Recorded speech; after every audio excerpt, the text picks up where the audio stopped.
If you're an RPG fan, you've probably already seen the Visions of Mana trailer and new gameplay footage that just released. Well, so have I, and it was awesome. I really enjoyed all the new stuff that we saw, and we got a ton of new information about the actual gameplay of Visions of Mana. So now we can make a decision on whether or not this is a game that we're going to be going and buying right away this summer, or maybe we need to wait a little bit longer and learn some more info. So I'm going to break down all that new info in this video, and at the end, I'm going to share my favorite thing that I've learned about this game so far. First up, we have the March trailer, which is only about a minute long, but it has a ton of new information in it and actual gameplay that we can check out.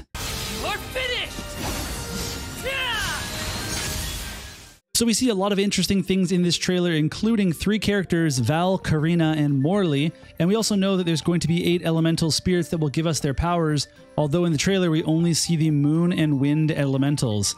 We see a lot of other information, including mounts, platforming, some great verticality to the stages, characters sprinting, characters changing their classes, and therefore their elemental support. We see a boss fight, and we see a big like limit break special attack type thing. And so lots of cool information here. The areas are super big. We've heard that from people that have played the game at PAX. They said the areas were incredibly large, lots of places to explore, treasures to find, things to see. And so that's going to be really good that we have mounts to help us get around those areas. What's kind of cool is that if you're riding a mount and you run into somebody, you will actually deal damage to those enemies. So that's a nice little feature that they have. Hopefully this means that there's not like too much backtracking with mounts, but you know, I don't know. I guess we'll find out. The exploration has always been a really big part of the Mana series, even if they're not like truly open world.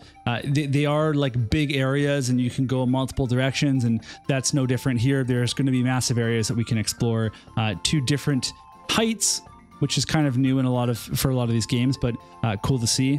And so what we're seeing with the character changing classes is they're actually changing their elemental support. So what we learned is that with each character, their elemental support will also change their gear, their whatever weapon they're using. And with 8 elementals, that means we have 8 classes per character, and we don't even know how many characters we're going to be getting in this game. So there's a lot of different play styles and a lot of different outfits. Also see in this trailer a boss fight, and it looks like there's going to be a lot of things going on during a boss fight. So we see that the AI was helping out plenty.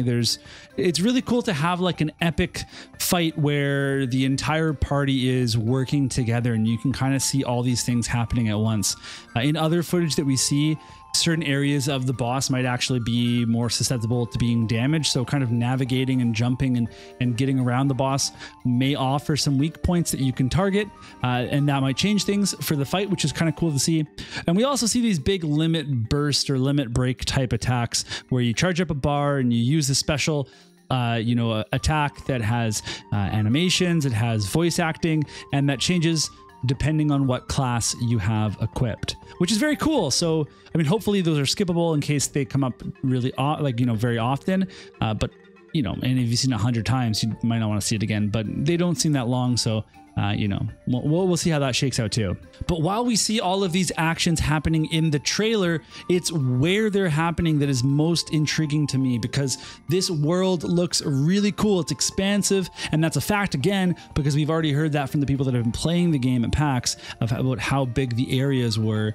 And so I really can't wait to explore and just kind of see what you can do with these mounts, the like elemental areas that you can use to use the wind to jump higher or whatever else it is. Okay, but then we have another trailer here, or not really, sorry, trailer, but we have gameplay footage, and this is making the rounds because people were able to play the same kind of starting area. So all sorts of different channels and companies have had coverage on this.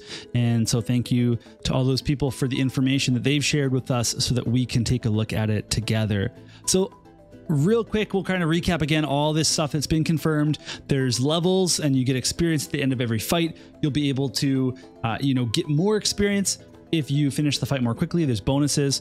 There's HP and MP for casting spells. There's special charge up bar for your big limit burst type attack. And we see that there are L1 and R1 shortcuts to bring up some commands. And I really like that system. It's super intuitive, really easy to use, and you can access a ton of different abilities, you know, on all these various maps. It's easy to use. Anything from items to magic or like special abilities, whatever it is for like, you know, just makes combat super fluid. And so the left and right buttons also bring up the classic ring commands that you might recognize from other mana games, but anything in those rings can be shortcutted as well. So you don't have to use that unless there's more things that you want to use, then you have spots to actually set shortcuts for, but I doubt that's going to be the case. You can also switch your character at any given time, so it's a very simple feature that's widely used in games today, but it's very cool to utilize and play as other classes, especially because certain characters might be strong against certain bosses or enemies, or maybe they would be better for the platforming in certain areas. We don't know, but at the end of the day, you can always play as your favorite, which is generally what I like to do. Now we see that there's a normal attack versus special attack, and I think that's probably just, you know, like light versus heavy slashing or whatever weapon it is that you're using, and that you can also use an elemental vessel ability, which in the case of the moon spirit is to freeze time, and then in case of the wind, there's just like a wind attack that you can use, and I don't know if it does something else at this point. But it seems that combat is also seamless. You run into enemies on the map, you can fight them, and then there'll be a little victory screen afterwards that is overlaid, but does not take you out of the action at all. You can continue to move around, and that looks really great as well. There's quest tracker for your main quests or your side quests. There's a mini map. You know, all these standard features that you would come to expect from a big game like this. So a lot of cool things that we saw today, and I really hope that we get a demo soon because I want to try out this combat for myself. I want to explore a little bit because I think that this game is going to be really good. Okay, so we've come to the end of the preview, and I promised that I would share my favorite thing that I've learned about this game, and that is that it comes out this summer on the PlayStation 4, on the PlayStation 5, on the Xbox, and on Windows, and it will be coming to Steam.